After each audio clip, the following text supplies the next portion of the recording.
There's something unsettling about contrast.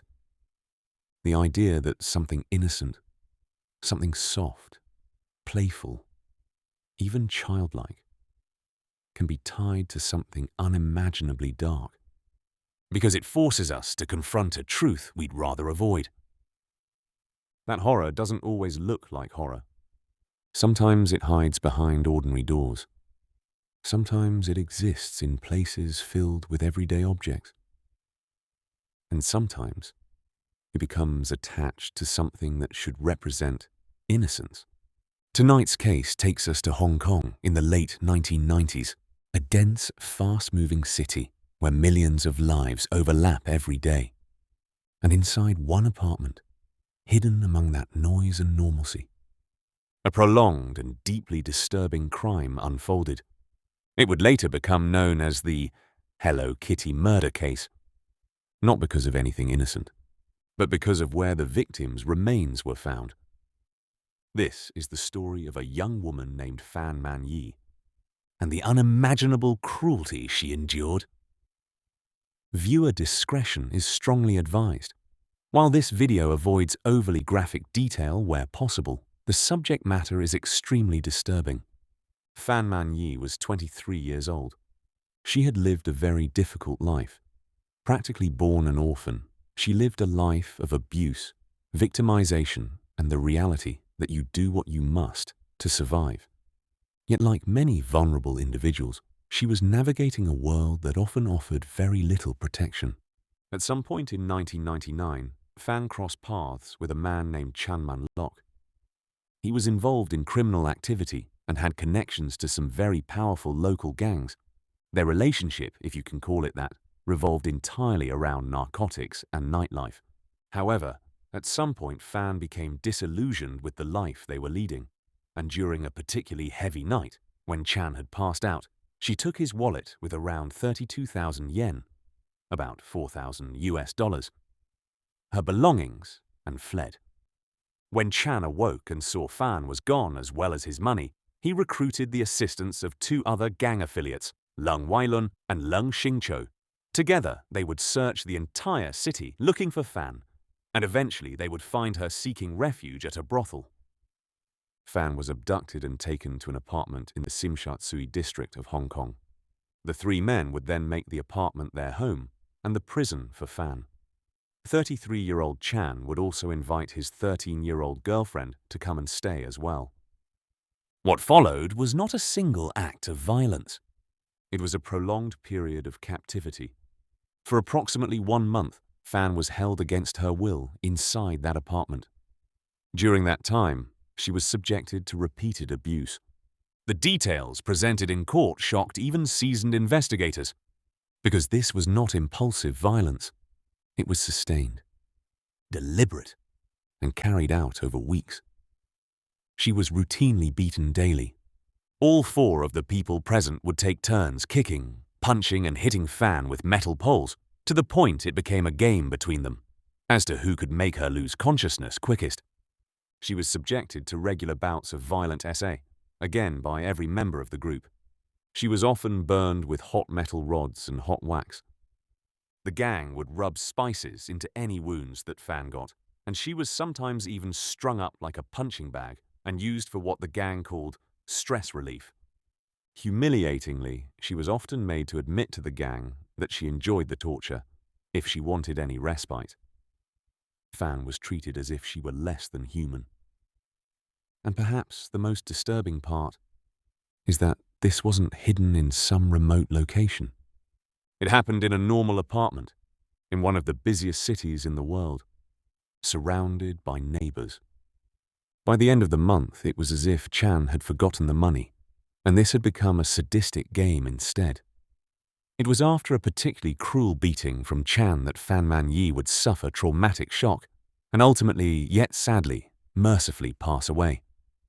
Yet, the cruelty and depravity of the gang didn't stop. Chan quickly decided that they should cut Fan up to hide the evidence. After decapitating her head, Chan, in an act of unbelievable sadism, took it and sewed it inside the head of a giant Hello Kitty mermaid doll, just for fun. After they had finished, they all left the apartment and went their separate ways, like nothing had happened. Weeks later, police were led to the apartment after the 13-year-old girl came forward. She reported being haunted by nightmares of a headless ghost that would follow her around school. The conscience is a crazy thing. The police would find the remains as well as evidence of the horrifying events. With the help of the teenage girl, the 3 men were swiftly arrested. The trial began in 2000. Chan Man-Lok, along with Leong Weilun and Leung Xing-cho, faced charges related to the killing. However, due to the condition of the remains and the complexities of proving the exact cause of death, the defendants were ultimately convicted of manslaughter rather than murder. They were sentenced to life imprisonment. The court heard testimony detailing the prolonged abuse, the control, the cruelty, and the role each individual played in the events inside that apartment. Even in a city accustomed to crime, this case stood out.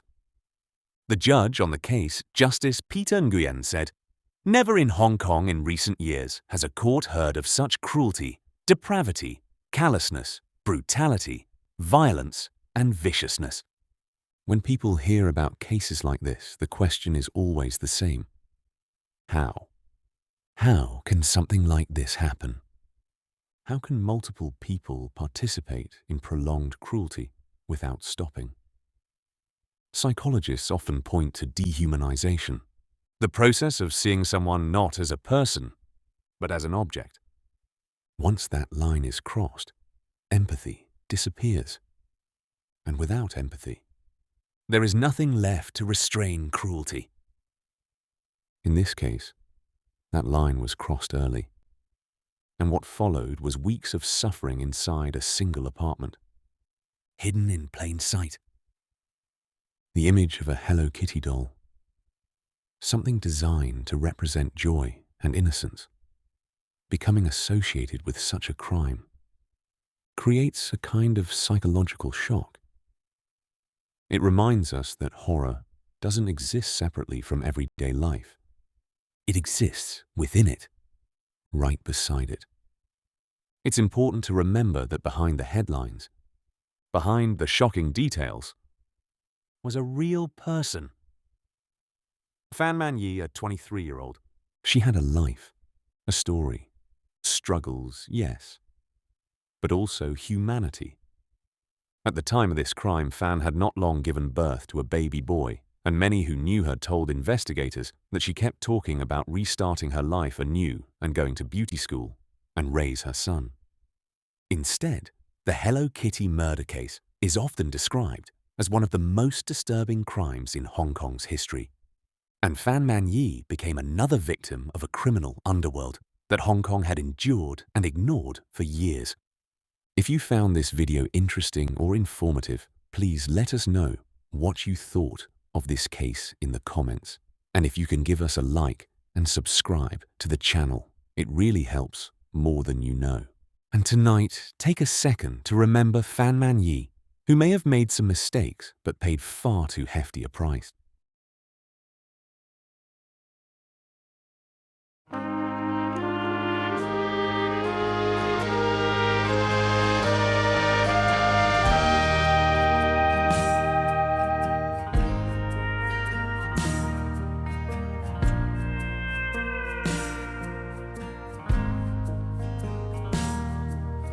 If death is a shadow that's hanging around, I will climb up the willow, never climb down. I cling to the sunshine that shines on my face, till that lonely old shadow takes it away.